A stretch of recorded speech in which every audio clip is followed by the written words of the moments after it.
नमस्कार मित्रों, आज की प्रभु चर्चा में हम एक अनमोल रत्न लेकर उपस्थित हैं। सस्ता सौदा। अमीर खुसरो काबुल के बादशाह का कर्मचारी था। जब उसने नौकरी छोड़ी तो अपना सारा सामान ऊँटों पर लाद कर दिल्ली की ओर चल पड़ा, जहाँ की उसका गुरु रहता था। एक आदमी निजामुद्दीन औलिया के पास गया, जाकर कुछ सहायता मांगी। मुझे अपनी लड़की की शादी करनी है, मुझ पर कृपा करो।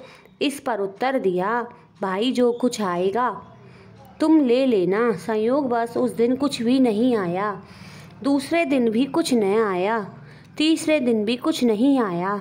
उन्होंने अपने पाँव की जूती उतार कर दे दी और कहा, भाई इसे ले जाओ, मार्ग में बेचकर रोटी खा लेना।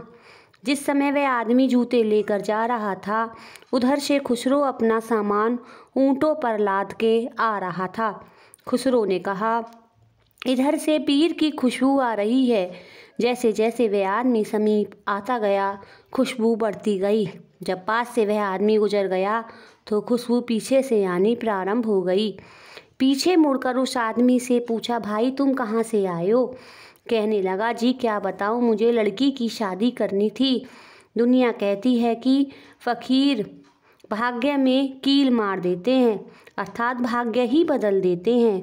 गया था मैं दिल्ली निजामुद्दीन औलिया के पास कि मेरी कुछ सहायता करेंगे।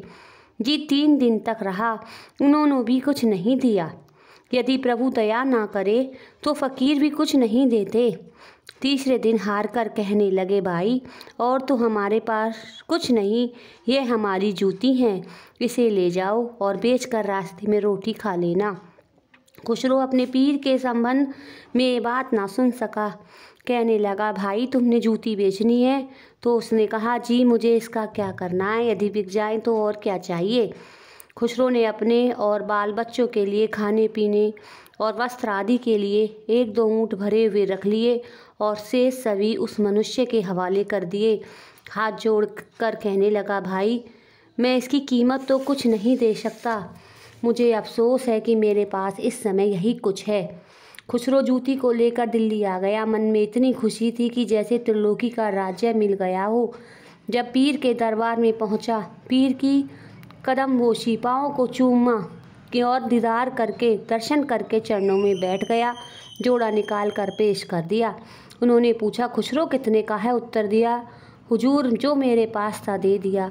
पीर जी कहने लगे, बड़ा सस्ता ले आए हो, जिस कीमत पर भी मिल जाए वह सस्ता है भाई। जैसे जैसे आदमी भजन करता है उसके अंदर बंदगी की खुशबू पैदा हो जाती है। मेरा अपना अनुभव है। एक बार की घटना है, तब मैं अफसर था। एक बार मैं अपने घर से निकल कर आ रहा था। मार्ग में एक स्थान पर मेरे मन में इतनी प्रसन्नता आई कि मैं समझ ना सका। जैसे जैसे आगे आऊँ वह खुशबू बढ़ती ही जाए। जब और आगे गया देखा तो कि एक मस्त फकीर आगे बैठा हुआ था। मैं उसके सम्मान के लिए घोड़े से उतरा, उसको मिलकर बड़ी ही प्रसन्नता हुई। उसके पास बैठने से बड़ी खुशबू आती थी। उसने कहा कि उस खुशबू को लेने वाली कोई नाक होती है, इस खुशबू को फकीर ही महसूस करते हैं, संसार के कामी क्रोधी जीव नहीं।